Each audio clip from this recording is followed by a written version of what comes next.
Так, когда на строительстве выставил мастер уровень, ребята, рядом лучше не ходить.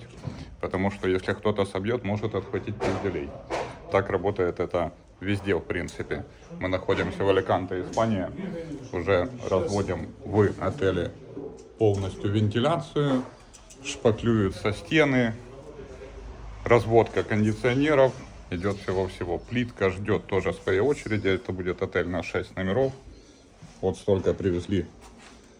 Сколько-то 40, 50, 60 пачек всего остального. Сотрудничаем только с лучшими мастерами. Ремонты, авторский надзор. Контакты в описании.